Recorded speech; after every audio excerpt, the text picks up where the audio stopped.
Some days you sit down to work and you're on fire. Ideas flow, you tear through your task list, and hours pass like minutes. Other days you stare at the same paragraph for 45 minutes and produce nothing. You feel foggy, slow, checked out. You probably blame discipline, or sleep, or coffee. But new research suggests the real explanation is built into your biology, and once you understand it, you can actually work with it instead of against it. Welcome to Brain Fuel. Today we're talking about the science of daily productivity fluctuations and what neuroscience says you can actually do about it.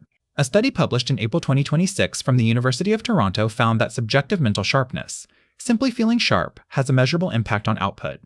On days participants rated their mental clarity as high, they produced work roughly equivalent to an extra 40 minutes of productive time. That's not a small effect.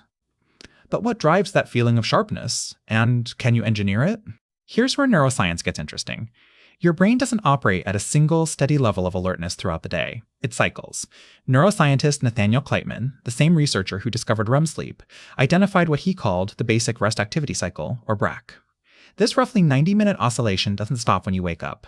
It continues through your waking hours, cycling between higher and lower states of neural activation. Performance neuroscientist Andrew Huberman popularized this as the ultradian rhythm, and if you pay attention, you've probably felt it. The surge of focus in the first hour of deep work, followed by a subtle drift.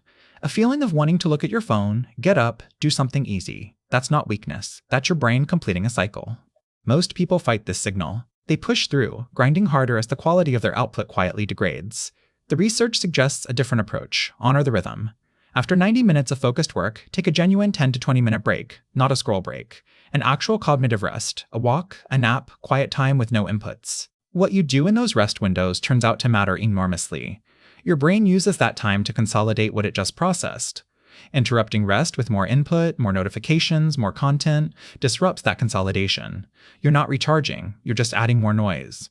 The second lever is sleep. Not breaking news, but the mechanistic detail matters. During deep sleep, your brain's glymphatic system, a kind of biological waste disposal, clears out metabolic byproducts, including proteins linked to cognitive decline. Chronic sleep shortfall means you're running on a brain that's literally less clean. Even one night of reduced sleep measurably impairs prefrontal function, the part of the brain you need most for focused, complex work.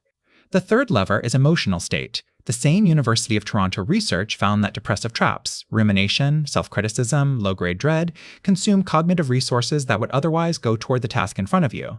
Protecting your emotional baseline isn't soft, it's a performance variable.